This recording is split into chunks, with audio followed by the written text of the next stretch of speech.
All right, everyone. Hey, what's going on? That's RecTech Live, coming to you live on a Thursday afternoon at 2 p.m. here on the East Coast. And I've got my guest today from all the way in Australia. His name is Zubin Fitter from CuriousThing. Say hello, Zubin. Hi, everyone. Awesome. Hi, Chris. Well, thanks for getting up so early. I know it's about 6 a.m. there, so appreciate the early rise for you there. And I can't wait to get going here. So welcome to RecTech, first of all. And let me just give a quick show note. Next week is my probably last show of the year, I think. Might have one or two more coming up, but next Thursday at 1 p.m. Eastern time, we'll be talking with Abby Cheeseman from Skill Scout, the video job company, about how to use video to attract talent. So she'll go over a presentation that she has around that, and we'll get some tips and tactics around getting your jobs into a video format and helping you find more talent out there overall. So quick shout outs. Let's see, Kevin Cruz is here. Hey, Kevin, welcome aboard. And people are filing in now. I know we had to change the time on people, so they're coming in. And don't forget, the replay will be available over at rectechlive.com and on the Crowdcast channel pretty much right after the show goes. So Zubin, let's get rolling here. First of all, you are the head of sales and partnerships for CuriousThing, based out in Australia. Just tell us briefly, what is CuriousThing? What do you guys do? What do we do? So we're a AI digital interviewer, and we basically deliver behavioral interviews via a simple phone call.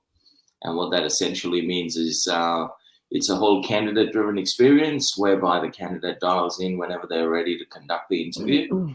And at the end of the day, they're talking to an AI. And the AI is asking questions, but then based on the answers that are being provided, the AI is deep diving more into the questions. And we're solving three problems, most importantly, within the talent acquisition space, which is scalability, which is interview everyone. Do that without any bias, which means consistently ask those questions and don't judge them for who they are. And more importantly, we are enabling data-driven decision-making. Nice. Okay. And, I got a sample of it at HR Tech back in Vegas a few months ago. I thought it was one of the cooler products I saw there. That's why I asked you to come on the show, and we're going to demo this thing for the audience as well. So I appreciate that. What's the technology built on? Tell me more about the behind the scenes stuff here and how it all kind of got started. Yeah, so there are three co-founders in the business, and I think they all kind of got together and went, well, could we actually make a computer curious enough, and hence the name and the little meerkat. Could we make the computer curious enough to keep asking questions? And, as the curiosity kind of increases, where is the use case and where could we go with this? So we started, pitching at the talent acquisition space, and then very quickly, we won the Innovation Award at the Australasian Talent Conference back in June, held over here in Australia. So that was a great validation. We were up against some big players, somebody from the US as well. Mm-hmm. And then very quickly we went, okay, that kind of just snowballed in terms of traction. And then HR Tech was a huge leapfrog for us in terms of exposure and visibility, because being in the top 6 startups globally was like a huge accolade for a team of 13 people based in Sydney. Yeah. Well, what was the aha moment for you guys? I mean, when did you realize you had something here as far as, hey, this is a piece of technology we can go out there and sell and actually add value to the HR marketplace? We went through a lot of use case testing in terms of, what the product could be doing and how and what that delivery model looked like. But when we had a couple of pieces of the puzzle come together, which was, number one, we don't have video because everyone else was doing video. We don't do it chatbot based, and we do it voice delivery based. But I mean, we're smart enough to go, we're actually using a lot of technology in terms of natural language processing, knowledge graph, and transfer learning. And when you combine those three, it's a powerful skill set to really start getting that questioning engine firing. So, we could pick up any questioning lifecycle available. Yeah. And who's using it today? Tell me about some of the pilots you've been running, some of the success stories early on. Yeah, so we've done paid pilots. We've converted those into successful clients as well. We've got close to 20 clients.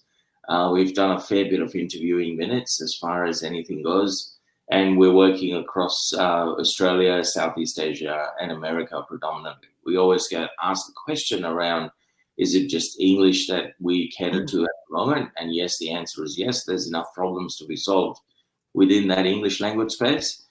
So we're focusing on that, but we're working with technology companies, we're working with retail clients, we're working with graduate programs at universities, and more importantly, we've also just started working with the Australian government as well.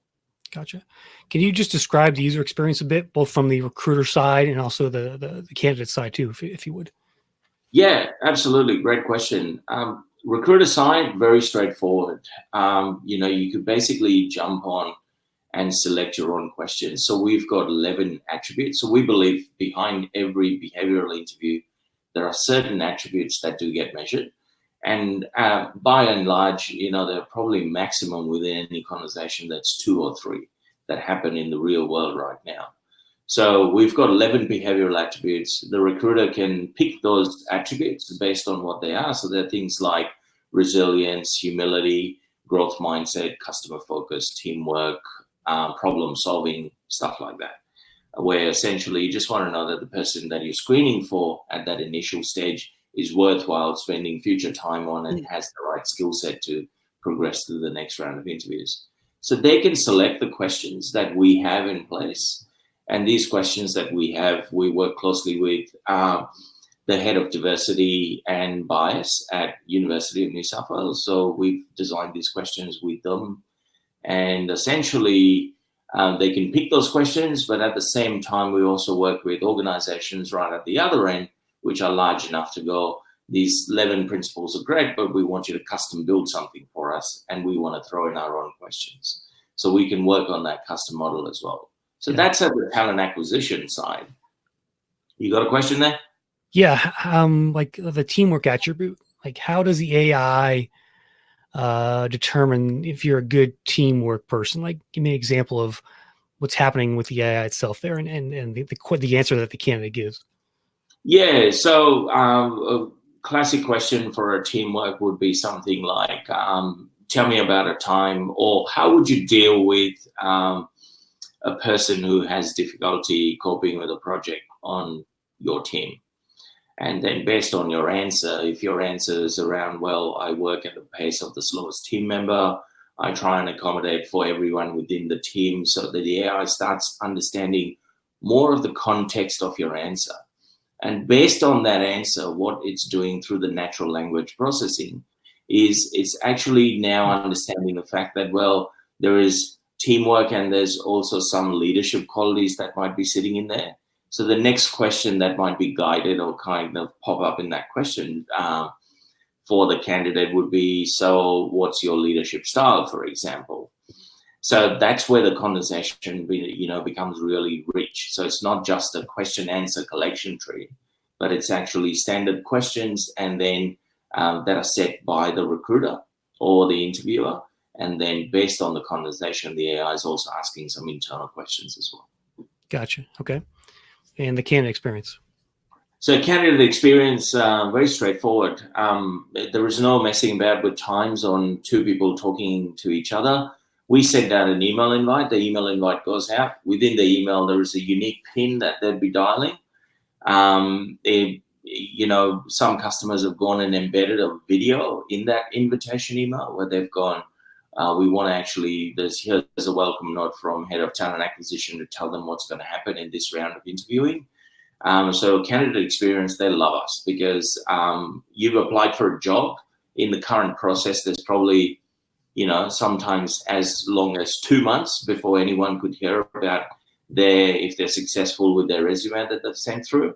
But with us, it's kind of instantaneous, where the resume might go in, I receive an invite, I've received the invite already, I'm ready to do the behavioral interview, I dial in, the AI goes through a little bit of a warm-up in terms of, just some do's and don'ts through the call.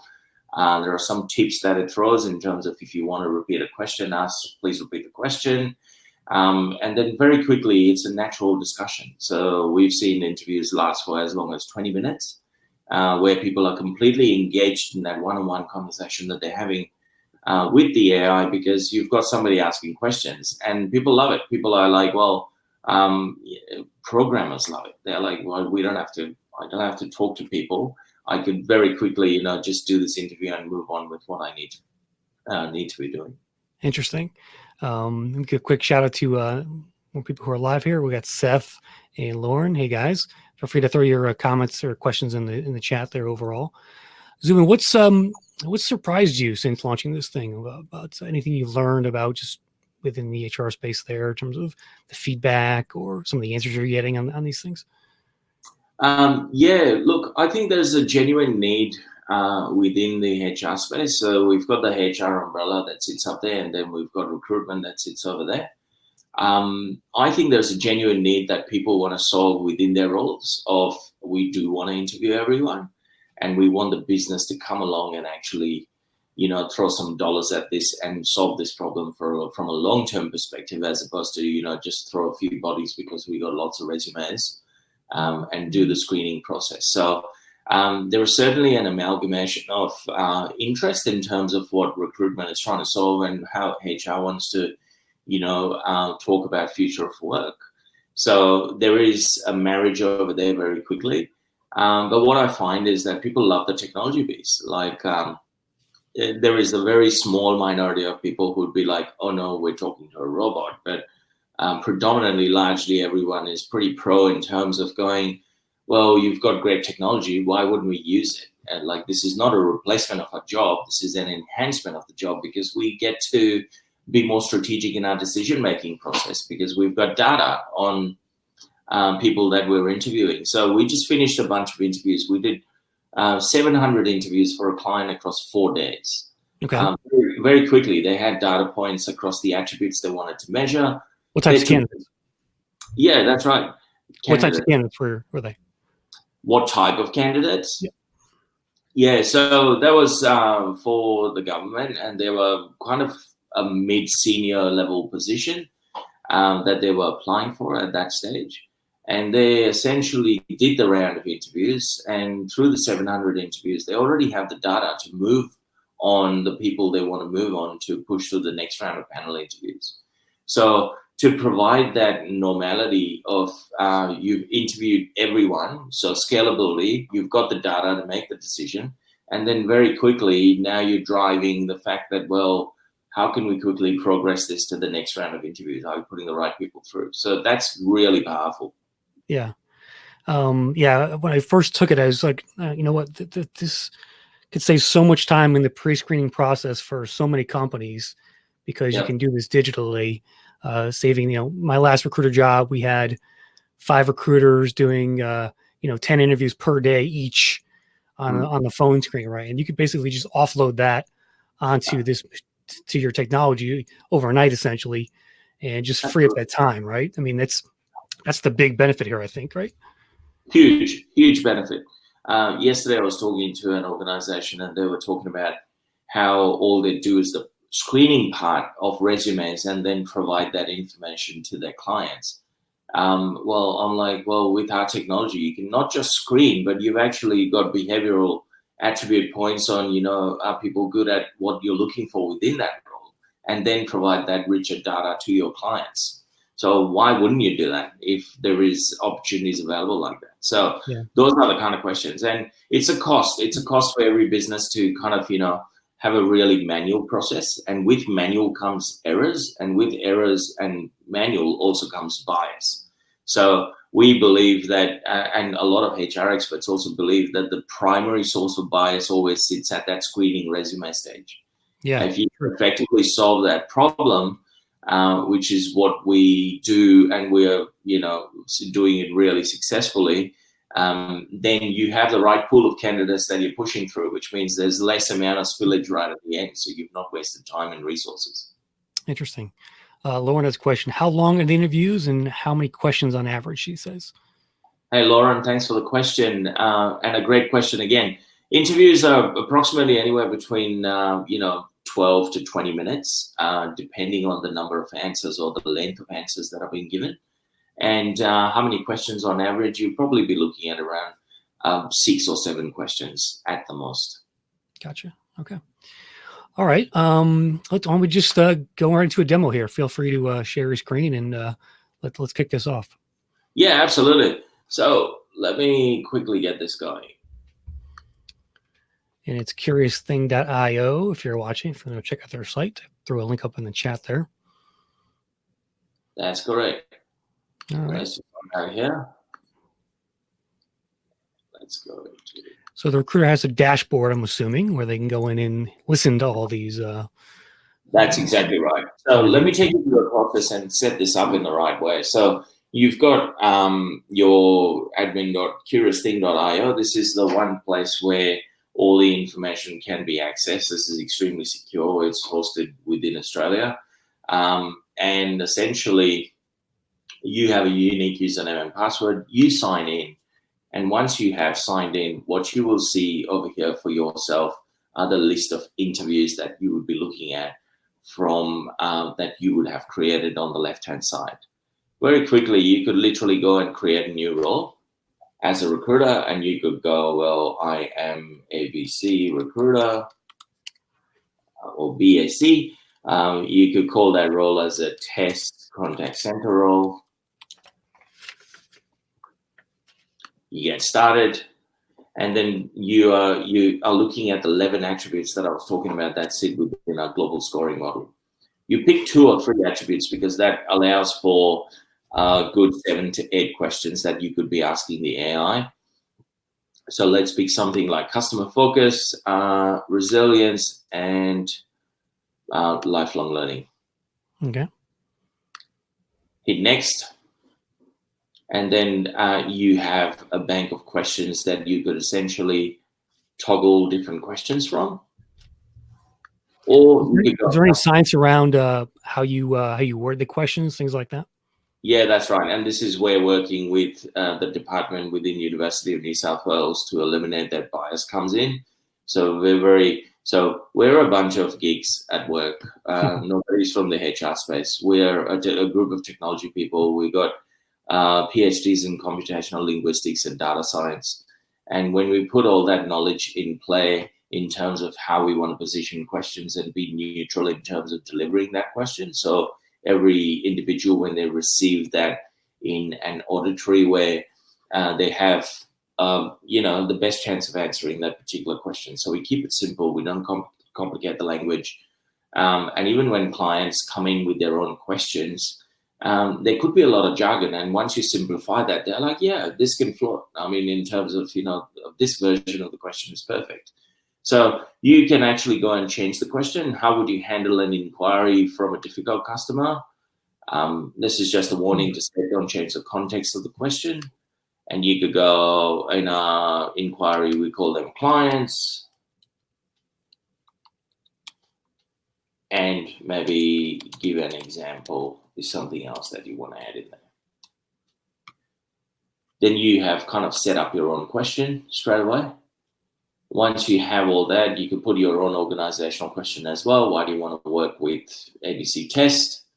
Next, you can, the BAC recruiter, this is your last chance to kind of go and change the names and stuff. You hit next. You've got the introduction of the AI. This is just like a summary. And very quickly, your interview has been published. Once the interview is published, you can invite yourself. You could go Zubin Fitter, let's do this to plus 79.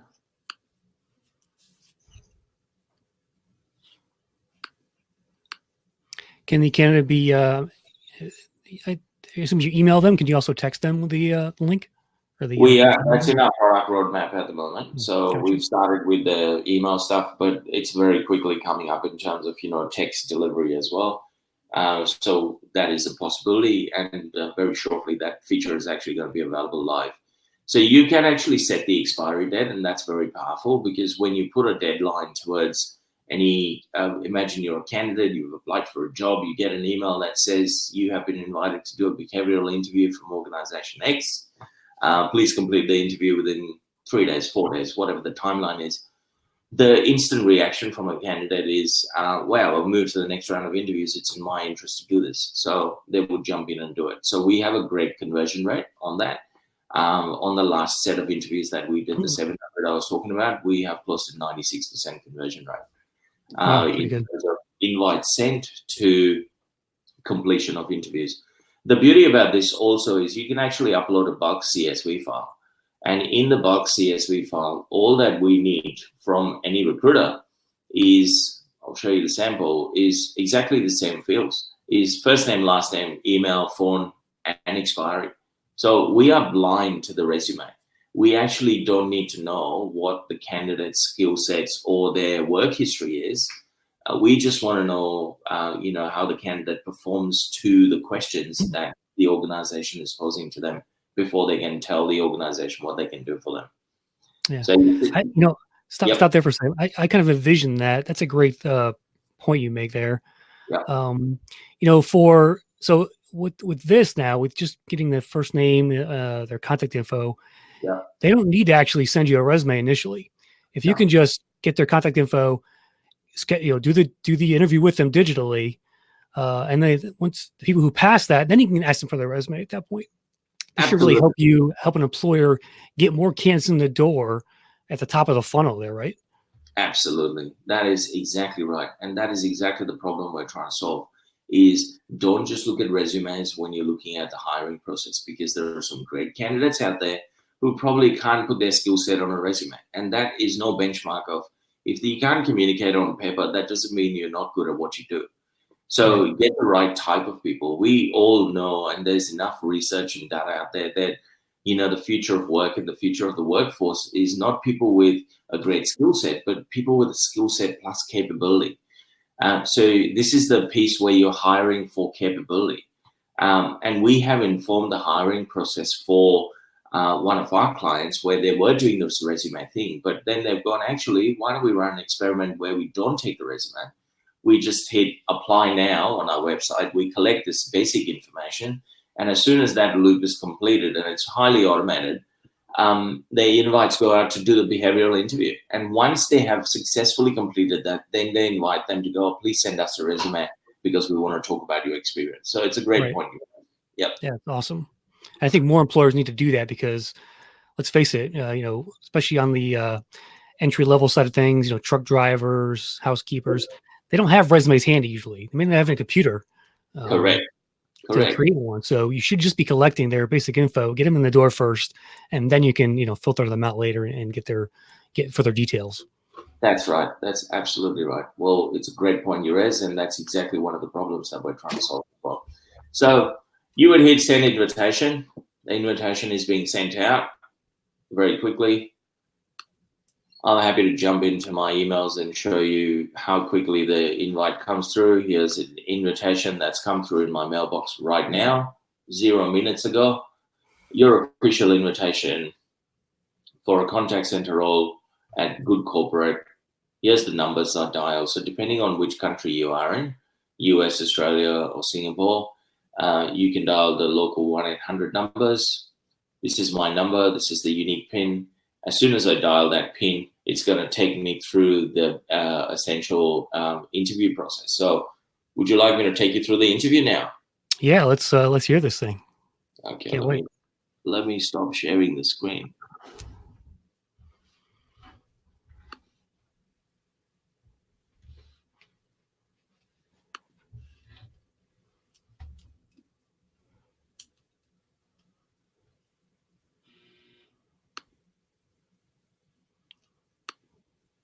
There you go. Right. So I have received that invite. Here's my phone, and I'm about to make a phone call.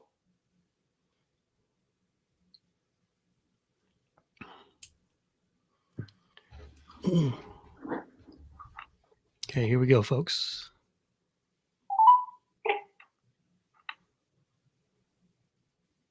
Hello, welcome to virtual interview hosted by CuriousThing.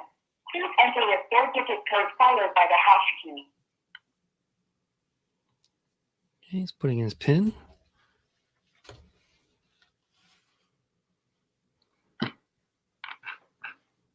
Thank you. Your code is 88880. Please wait while I'm checking the code. Your interview role is engineer. Welcome to the AI interviewer of CuriousThing. My name is Christine. Thanks for joining me today. We will go through a short interview with a mix of technical and behavioral questions. I don't think there are right or wrong answers here. You can treat this as an ideas exchange and sharing session. Enough of me talking. I can't wait to know more about you. Let's start. What programming language do you use as primary tool? As a primary tool, I use Python as my programming language, and I've been working with Python for the last 1 year. Appreciate the answer. What stack do you use for front-end development? For front-end development, I actually don't do any front-end development work. That's because I just focus on all the back-end stuff.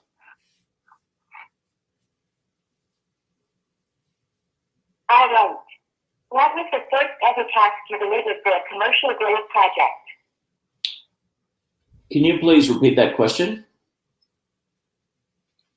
Let me repeat. What was the first ever task you delivered for a commercial grade project? The first task I delivered for a commercial grade project was building a loyalty program for a bunch of coffee shops, and then also linking that to airline loyalty points, whereby you could just redeem your points for daily coffees. Okay, thanks. Are you familiar with machine learning? Any practical experience? Yes, I'm familiar with machine learning. I am currently doing my PhD in machine learning as well, and I commercially consult on projects with large companies on machine learning strategies. Thank you. Is there any programming language you plan to learn? So I'll pause the interview here because the question answer will keep going. Just a couple of things. I've dropped my phone yesterday, and Yep. I can tell that the speaker is completely off because yesterday when you and I were having the chat, It sounded better yesterday, yeah. that's correct. So I apologize for that gargled noise, but I can tell you now, if you jump in online and do a test interview, you will get the right sound that you need to get on your phone. So hopefully your speaker is much better and you haven't dropped your phone. Gotcha. So they can go on to CuriousThing.io and that's correct. So I'm just going to share my screen now again.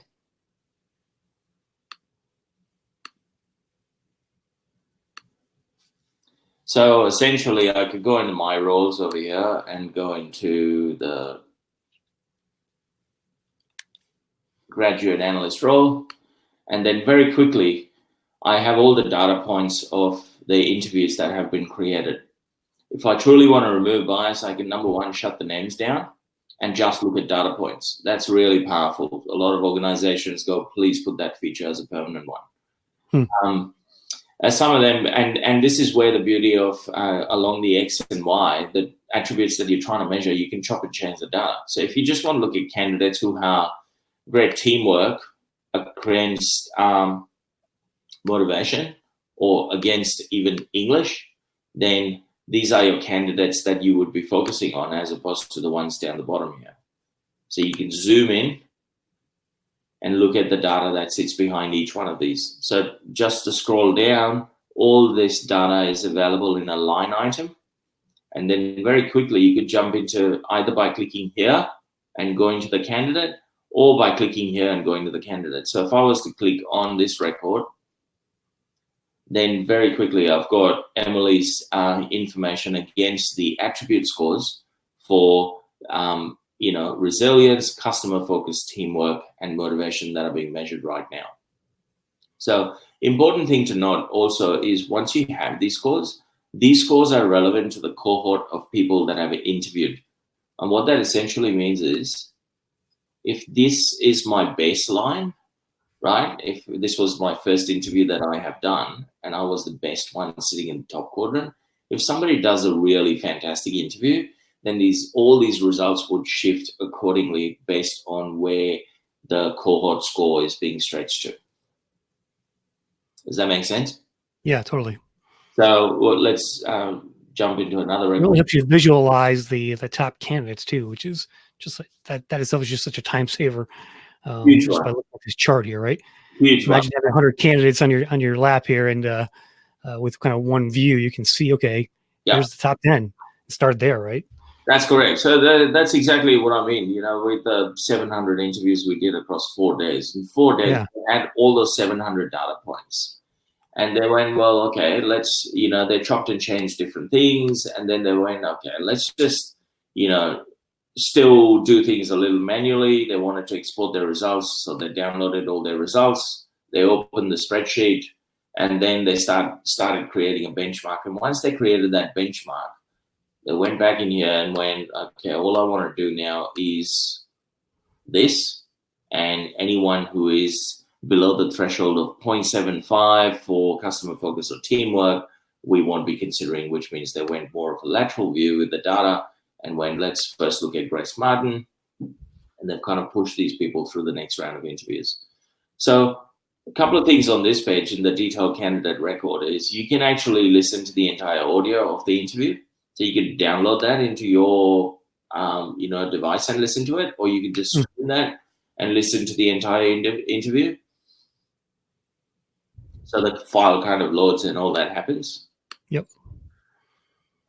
And then down the bottom over here, we've also got this English aptitude scoring, which is very unique. And call centers love us for this because we have based this on the IELTS, which is, so you got all these ready tips across this. So you're never lost with what you're reading. So IELTS is your International English Language Testing System. I think in the US, you've got something called the TOEFL, where people get benchmarked based on that. So, we are working on that model as well. But across the IELTS, this is all around speech proficiency. This doesn't mean your English is good or bad. It just means that the way you communicate and how you're communicating with English as a tool has got some level of scoring that sits in there. The speech style, it picks up things like, were you swift or deliberate, your articulation rate, was it brisk or calculated, vocabulary complexity, straightforward. Like these are just finer nuances, that you could, once you've narrowed down, say 10 candidates and you want to start benchmarking 10 of those, then all these things might be more relevant to the decision maker.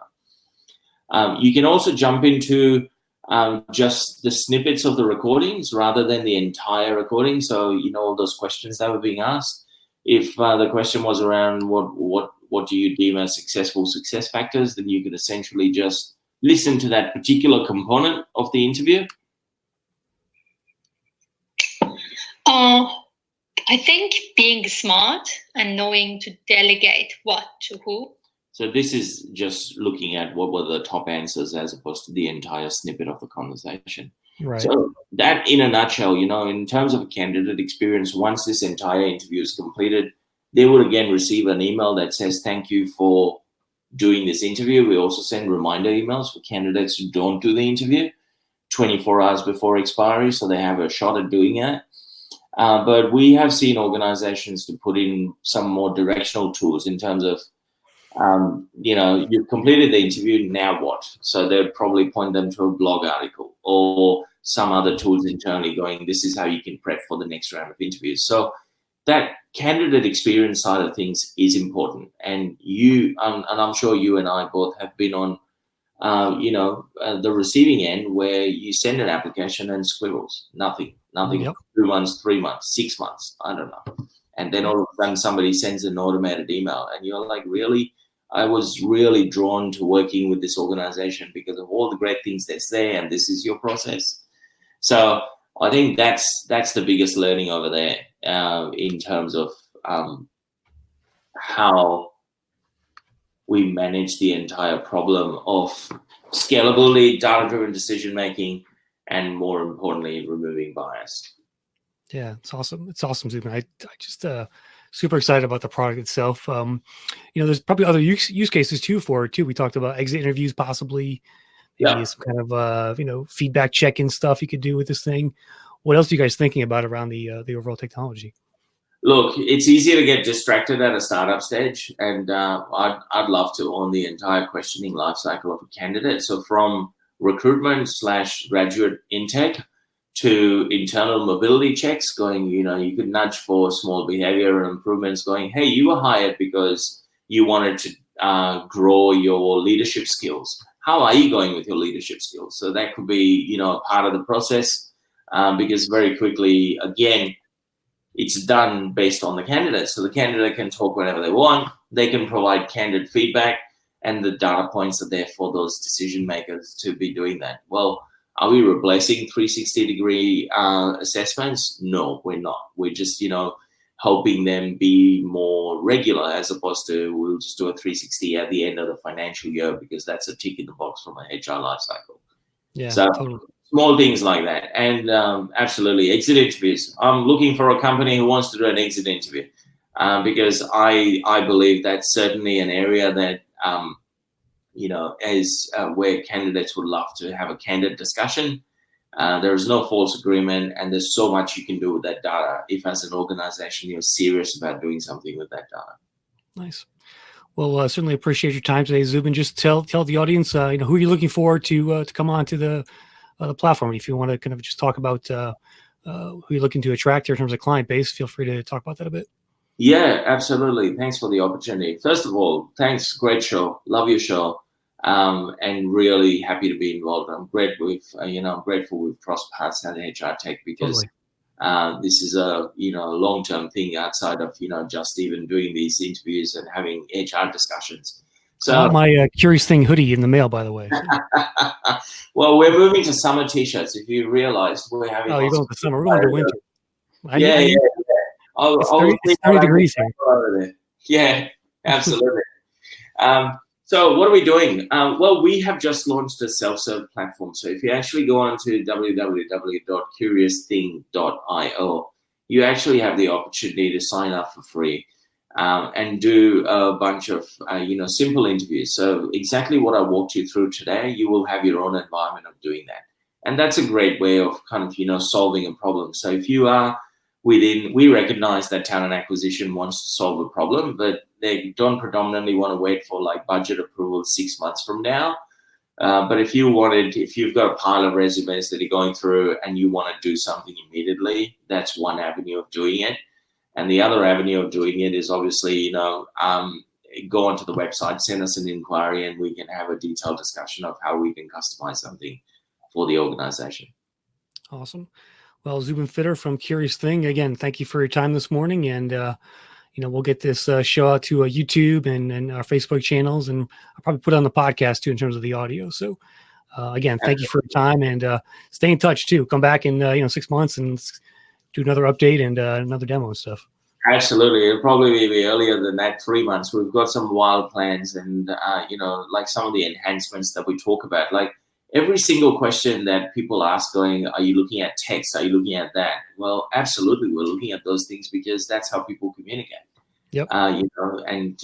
So we are working with that life cycle, and given the stage of business that we are at, we're doing some bold things, and we continue to do that.